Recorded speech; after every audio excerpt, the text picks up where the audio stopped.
Hello everyone, it's me and I'm back after a long time. I know, I'm sorry. I've been doing shows and getting back into the swing of things now. Everything's back open and kind of working, I guess.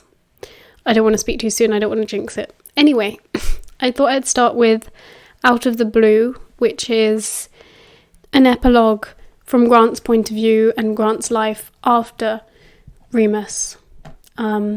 So, to all my Grant lovers out there, this one's for you guys. Out of the Blue, Chapter 1. April 2016, Brighton. Oh my god, my hero! Do you have any idea how much I love you?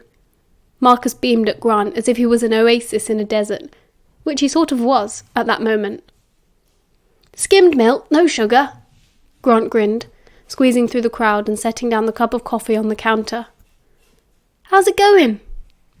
Busy, Marcus nodded, lifting the coffee to his lips and taking a few grateful gulps. I know I've got some staff in here somewhere, but I've only seen customers for hours. Jamie should be here in a bit. I made him promise. Oh, good. Atif and John are in the back doing stock, if you want to say hello. How was your morning? Yeah, fine. Paperwork. Rather be here. Grant looked around at the packed shop. Record store day still felt pretty new to Grant, but he was all for it, if it meant the shop was this busy. At least their finances would stay in the black this month. Grant didn't think he would ever live to see the day that record shops stopped making money. But that was the 21st century for you. Plenty of music shops were closing up for good, but they had no plans to. The place was too special to Marcus. He had opened it with his partner John in the late 80s. After John died, years before Grant was on the scene, Marcus had sworn he would keep it open as a memorial. That was one of the things Grant loved about Marcus. He followed through on promises, even if they were soppy ones. He and Grant had met in 1999, on a hugely embarrassing blind date. They had a mutual friend who'd been trying to get them together for ages, apparently. Grant was apprehensive at first. He had been single for years by that point, and it suited him. But he gave it a go, and thank God he did, because Marcus was, in a word, perfect. Italian looks, on his mother's side, and Icelandic blue eyes, big hands. He was a bit younger than Grant, but age hadn't been a problem. On the date they'd talked about music in the 80s, and losing someone you loved so much. And then they'd gone home and groped on the couch like a pair of kids. In short, it was love at first sight. And Grant did not usually believe in that sort of nonsense. He gave Marcus a peck on the cheek and went to poke his head into the tiny stockroom. All right, boys. Two teenagers were sitting on the floor, one sorting through a pile of receipts, scratching his head, the other stamping buy one get one free labels into vinyl sleeves. Hiya, Dad. Atif looked up, grinning at him. Grant's heart swelled. It did any time one of his boys called him Dad. They didn't have to. He never asked them to. But he and Marcus had been fostering Atif for 2 years now, since he was 14, and he'd been so much trouble in the beginning that Grant really felt like he'd earned the title. John had only been with them for a month and was a bit younger than Atif, so he just looked up and gave a nod. Grant smiled at him. John was shy and very sweet, until he lost his temper. Having fun? Oh yeah, it's a proper laugh riot back here, Atif said cheekily. Grant laughed. He loved teenagers. They never bullshitted you. Keep up the good work. You can stop for lunch at 1. Come out to the front and I'll spot you some cash. He left them to their work. They liked that, being trusted to be left alone, to supervise themselves. Grant usually found they worked a lot harder. When he returned to the shop floor, Jamie had showed up and taken over the tills. Marcus was standing behind him on the phone, one hand over his other ear to cover the din. Grant gave Jamie a pat on the back and got a scowl in return. Jamie was 17 and nearly too old to be fostered. He'd lived with them for a few weeks a year since he was 12, and each time he seemed to have a new set of issues. But he respected them mostly, and generally did as he was told. Grant helped Jamie, taking over bagging records as they were charged, offering a friendly smile as he handed over each bag. Marcus finished his phone call and tapped Grant on the shoulder. "Babe, that was Janine in the office." "Oh, God," Grant sighed. "Another emergency case?" "Afraid so. 6-year-old. They found him at home by himself. Can't reach his parents. Might be a few days." 6 is a bit young. Grant frowned, still bagging records. "They know we've got 3 in already." "He can sleep on the seabed in your office. Or put Jamie in with—" "I ain't moving rooms," Jamie grunted, not even looking up from the till. Marcus and Grant shared a look. Grant shrugged. "Seabed it is, then. Do you want me to go?" I will. I've got the car keys." "You okay holding down the fort?" "With Jamie here?" "Absolutely." Grant grinned, patting Jamie on the back again. The teenager shrugged him off, but Grant saw him smile too. They got on for a bit. The card machine was on the blink, but Jamie was the only one who knew how to sort it out anyway. He'd set up their Wi-Fi too last year, and Grant still had no idea where the router was. It was a very pleasant way to spend a Saturday, he thought happily. Spending time with the boys, enjoying the madness of the 200 hipsters down from London filling up the shop. It was like Carnaby Street used to be, noisy and colourful and full of young people. And then, out of nowhere, "Very funny, Lupin!" A girl's voice giggled near the back of the shop. Grant froze, all the hairs on his arms standing up. Jesus Christ, it was like someone had walked over his grave. He shook himself. He didn't want to think about graves. But that name... It was hardly common. He peered across the shop, but it was too busy to make anyone out. He'd left his glasses at home. Marcus was always on at him to sort out laser surgery. But when would Grant have the time? It was awful, getting old. "Oi!" Jamie was nudging him with the toe of his trainer. "Oi! Are you listening to me?" "Oh, sorry, mate. What?" Grant shook his head. "I said, can you take over? I need a piss." "Yeah, go for it." Grant nodded, still a bit distracted. The teenager rolled his eyes and plodded off to the back room, muttering something about Grant going senile. Grant cleared his thoughts and smiled at the next customer. "Find everything okay?" It was far too busy for Grant to start reminiscing, which was good, because Grant tried to avoid looking back if he could. Best to keep moving forward. That's what he told his boys. He served the next 5 or 6 customers with ease, keeping an ear out for any commotion in the stockroom, and ticking over a list for the new boy in the back of his mind. They definitely had clean bedding on hand. You had to, in foster care. Anyone could show up at any minute. It was the clothes he was worried about. Depending on how big the kid was, it might be a struggle to find some clean jeans that would fit him.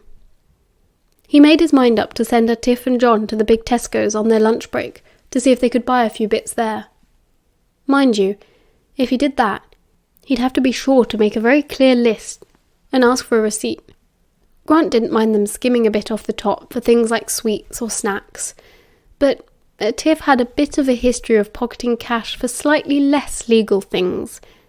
It had been a while since the kids' last run-in with the law, but Grant was ever cautious because... "Just these, please." The next person in the queue slid 3 records across the counter, and Grant's heart skipped a beat. Those long fingers, knobbly at the joints, the tall, lanky frame, like he'd shot up 10 inches one night and wasn't used to it, the Adam's apple, the green-grey eyes. Grant knew it was completely mad, but he couldn't help himself. "Remus?" But this wasn't Remus. How could it be? For one thing, Remus Lupin had been dead for almost 2 decades. For another, this man was far too young, barely an adult. He had bright blue hair, and Remus Lupin would never, in a million years, dye his hair. It would call too much attention to him. "What did you call me?" The young man gave him a weird look. Grant's mouth opened and closed a few times before he came to his senses. "Sorry," he said. "Thought you were someone else. been a long day. Let's ring these up, shall we? He picked up the records, feeling hot and cold all over. Luckily, the blue-haired kid didn't ask him any questions. His pretty blonde girlfriend was tugging on his arm, so they left fairly quickly. Grant couldn't bring himself to look too closely at the boy again. It was much too eerie. Jamie reappeared at his side, along with the other two. "Can we go for lunch now?" Atif was asking. Grant only half heard him. It was as if everything in his brain was suddenly slowed down, and all he could hear was, "What did you call me?" And all he could see was that sceptical, put-off face, which Grant knew so well it almost hurt. "Dad! Oi! Dad!" Atif waved a hand in front of Grant's face. "What? Leave off, you little toe rag." He chuckled affectionately. "Are you okay?" The three boys were looking at him strangely. "You've gone all pale and funny." "Have I?" Grant raised a hand to run through his hair, only he was pretty much bald now, and all he felt was his own clammy skin. "Probably the heat," Atif said. "Do you want some water?" "Cheers." Grant nodded gratefully. "I'll do the till," Jamie said suddenly, pushing him out of the way. "Go and sit down, G-man." "Oh, are you okay?"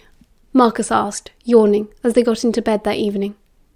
It was almost 11, but Marcus had been stuck at the police station ages while they sorted out the new kid, Kieran.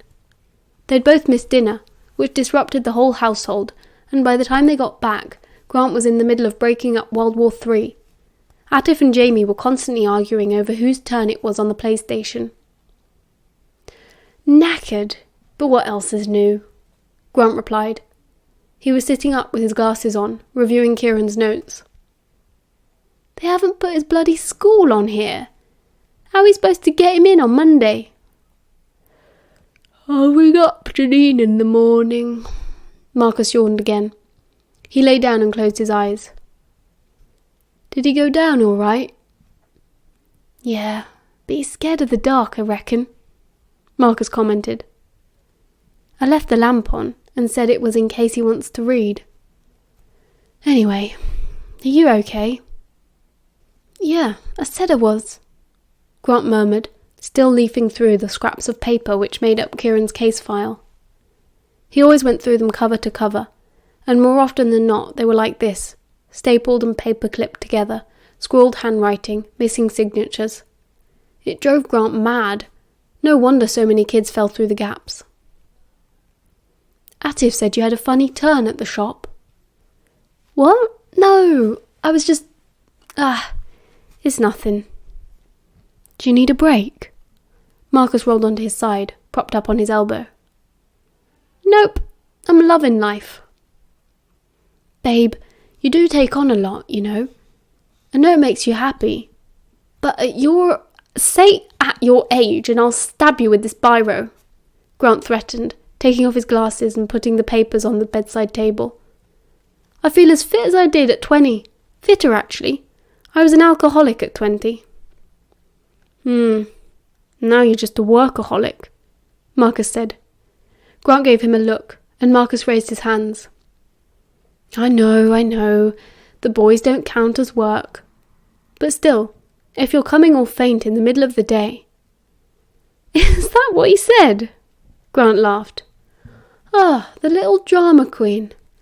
God, no, I just thought I saw someone, that's all. Gave me a surprise. Anyway, wasn't them.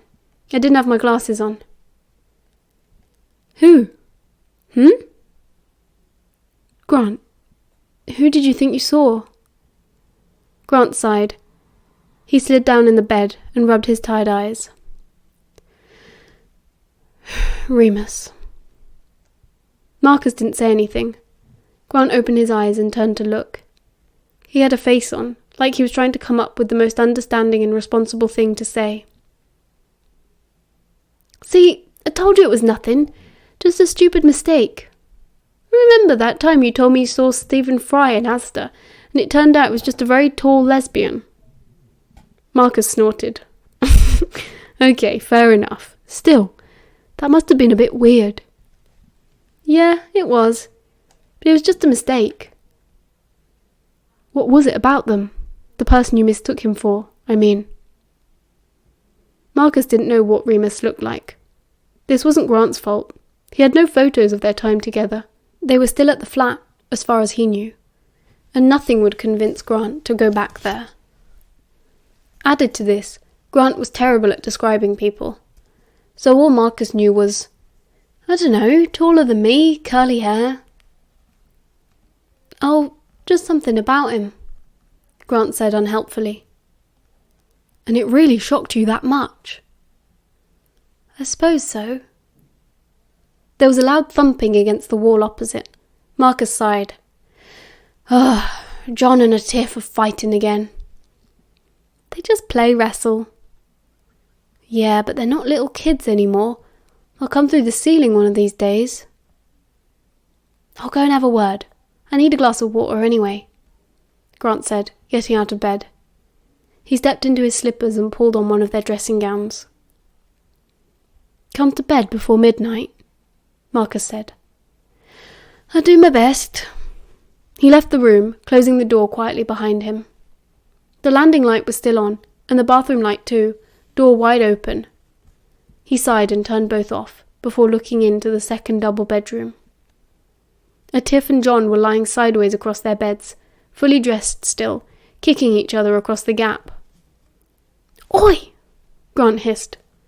Pack it in, you two! You'll bring the house down! Sorry, Grant gave him a winning smile. Just tiring ourselves out. Well, if you've got that much energy, I've got 5 loads of laundry you can do in the morning, Grant returned. Now get in your pyjamas and go to sleep. Night, Dad, Atif said, kicking off his trainers. Good night, Mr. Chapman, John smiled shyly, following suit. Good night, boys. Love you both. He closed the door and went downstairs next, to the kitchen. He ran the tap and waited for it to get cold, then filled a glass. He didn't go straight back upstairs. He wasn't tired enough yet. He was restless. He needed to have a proper think about that kid in the shop earlier. But he also wanted to pretend it had never happened, which was a trademark Remus Lupin move. Grant leaned against the kitchen counter and realised he had not thought about Remus in a very long time. Maybe even a whole month. He could see the moon through the kitchen window, beyond the apple tree in their back garden. A shining silver crescent. Would have been no bother for Remus, that. Grant wasn't sure if it was waxing or waning. He'd stopped tracking that years ago. There were still some decent memories attached to it. Not many people had been lucky enough to shag a werewolf the night before a full moon. He'd still be thinking about those nights when they packed him off to the old folks' home. The cat wandered in and rubbed against his leg.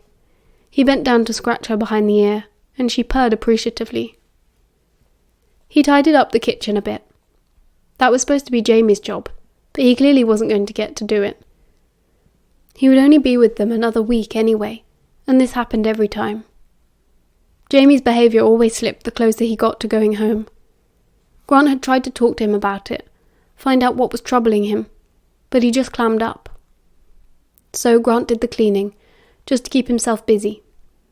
He piled up the plates from dinner and stacked them in the sink, tied up the overfull bin bag and replaced it, put away the mugs on the draining board. Kieran could have Jamie's room when he left, Grant thought to himself, depending on how long Kieran would be with them. They didn't usually get young kids. Mostly problem teenagers. Marcus had said that when the police had brought him in, he hadn't any shoes, and they'd had to incinerate the rest of his clothes. Neglect. If there was anything that really made Grant furious. But you have to put those feelings aside and focus on the kid, because the kid doesn't see it that way. Kids will go along with anything if they're used to it. The trick was to reinvent their idea of normal. If Grant and Marcus could give Kieran a bedroom, at the very least, then that was a start. As he closed the fridge, a postcard which had been stuck on with a magnet fell, and he had to bend and reach underneath their appliances to fish it back out.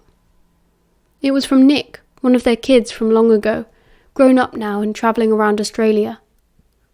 There were other postcards, letters and photos stuck to their fridge. Kids who remembered them fondly, who wanted to stay in touch. Marcus read them out to Grant when he was feeling low.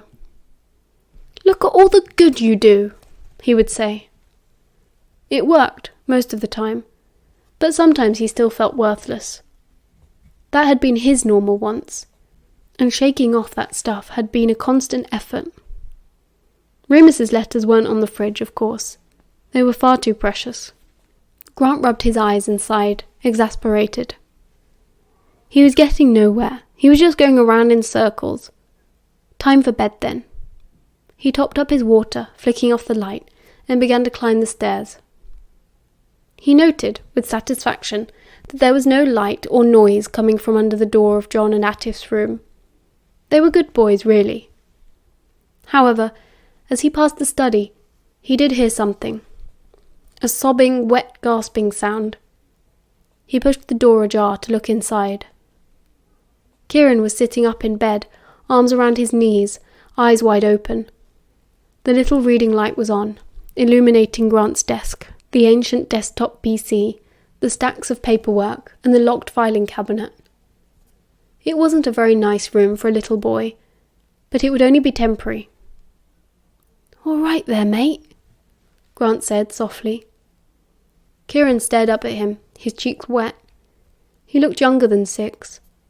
Grant wanted to pick him up and rock him like a baby, but it was best to hold off physical affection, at least until they had the measure of each other. Grant entered, leaving the door a little bit open, making sure Kieran could see the exit if he wanted to leave. "Scary in here, innit? Sorry you got stuck with the little room." Kieran didn't say anything, just watched him. Grant raised the glass of water. "Want me to get you a drink?" Kieran shook his head, clutching the duvet tightly against his body. He was wearing an old t-shirt of Marcus's, which was massive on him, but okay for sleeping. They'd get some proper clothes in the morning, if Janine said they could. "Warm enough?" Kieran nodded. "Just can't sleep then?" Another nod. "Me neither," Grant said, conspiratorially. "Tell you what, will you let me sit in here for a bit? Marcus likes the light off when he's sleeping, but I hate the dark." "Okay," Kieran consented, unclenching just a little bit. He'd had his hair cut very short, the poor love. They didn't do that anymore unless they really had to. Grant sat in the armchair. It had belonged to John, Marcus's partner. He'd been older than Marcus by quite a bit, based on the pictures Grant had seen. One of those intellectual old queens who liked big leather-bound books and wore silk scarves and a bit of rouge so they didn't look too old. "Do I have to live here forever?" Kieran asked, his voice very small and high. "We don't know yet, but just for a little bit." Grant hated not being able to give kids the answers they deserved. He tried always to be very honest. Will they send me to jail?" "No, mate. You're not in any trouble." Who are the big boys? Are you their daddy?" "No. Me and Marcus just take care of them, because their mummies and daddies can't. Like you." He smiled. "Why'd you do that?" "Because when I was very little, my mummy wasn't very good at taking care of me either, and I got in lots of trouble all the time. It wasn't very nice. So I want to help other boys now." "I don't like it here." "I know, mate, it's not home. Like I said, you might not be here very long." "No, I like this house," Kieran said. "But I don't like the room." "Oh, I see," Grant chuckled. "Well, why's that, then?" "In there." Kieran pointed under the desk. There was nothing there but darkness and shadows. "There might be a dog, and it might spite me?" "Oh, of course." Grant nodded, as if this was a very reasonable assumption, which it was to a 6-year-old. "Let's see." He got up and went to the stack of drawers in the corner. They were on casters and wheeled easily over to fit neatly underneath the desk, filling the space. "That better?" Kieran nodded. He lay down cautiously. Grant sat down in the armchair again, yawning. "Oh, I used to be scared of dogs too." "Are you still?" "Nah, I lived with a werewolf, and he cured me." "Really?" Kieran's eyes went big again, no longer afraid. Grant felt a rush of affection for the sweet little face. He loved kids. "Really?" he confirmed. "And let me tell you, he was one of the nicest people you could possibly meet, and not scary at all.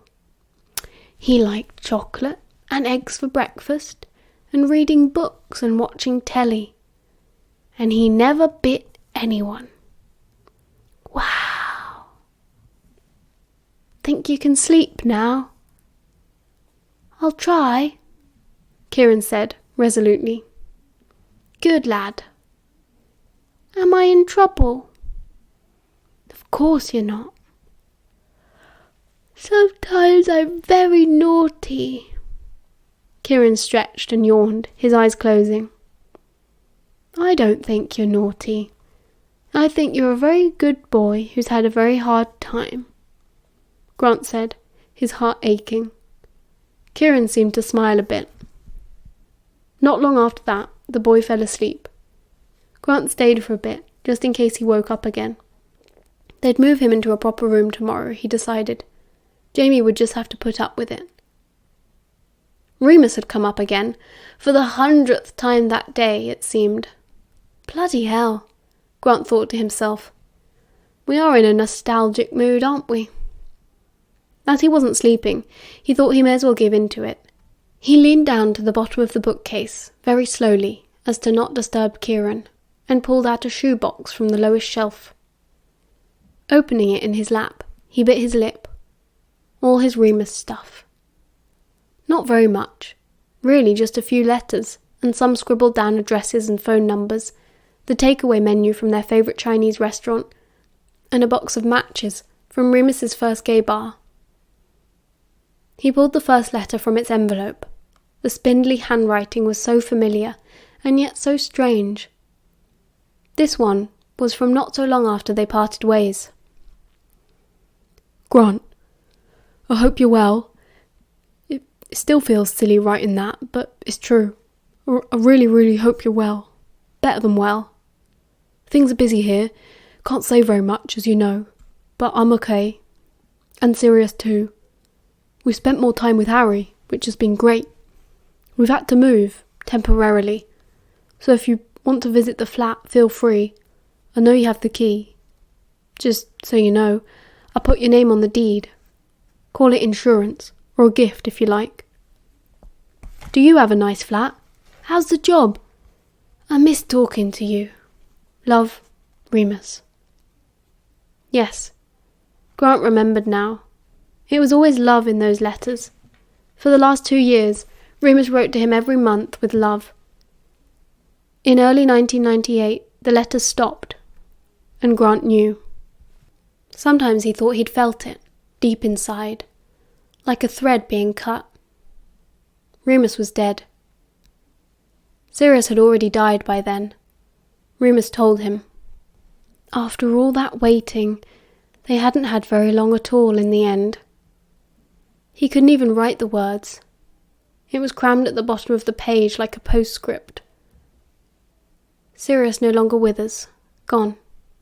Remus's letters grew sporadic after that, but he still sent brief notes, until the thread was cut. At the time, Grant grieved by textbook. He acknowledged his emotions. He took ownership of his sorrow. When he wanted to drink, he attended Alcoholics Anonymous meetings, and when he needed to talk, he scheduled counselling. He took time for himself, but was careful not to withdraw. But it hurt. It hurt for a very long time. He threw himself into work, and that was good enough for a while. And then he met Marcus, and the sun came out at last. The fact that Marcus had lost somebody as well helped a lot. It meant that the long silences weren't empty, and that most difficult things did not need explaining. When Grant told Marcus about his desire to start fostering teenage boys with difficult home lives, Marcus was all for it, and that's how Grant knew he was the one. They already had the big house, left by John, with a garden just right for playing football and close to the seaside. Grant was able to do most of his work from home by then, by computer, like a bloody scientist. And by the early noughties, no one batted an eyelash at two gay men taking care of kids. Well, almost no one. People were still dickheads a lot of the time, and there were some comments. Just bloody try me, Grant felt like saying to them. I've survived the 70s. There's nothing you've got that can't top with what I've put up with. Nothing was ever perfect, nothing worth having. And his life was, Grant told himself every day. His life was worth everything, and he had bloody well earned it. He rarely ever thought about another kind of life, one with magic in it, one with... He closed the shoebox. He was getting sore from sitting up, and Kieran was sound asleep. Grant got up to leave, and took the box with him. He wished he had a picture. Then he'd know if that kid in the shop actually did look like Remus, or if he was just getting old and silly. Marcus was snoring. Grant put the shoebox down on his bedside table, and climbed in, giving his other half a playful shove. Oi, he whispered. Roll over, you sound like a bloody bear. Grrr. Marcus grinned sleepily, rolling over to envelop Grant in his arms, burying his face in Grant's neck. Grant sighed, relaxing. All right, love, Marcus murmured. Yeah. Grant squeezed him. Perfect. End of chapter 1.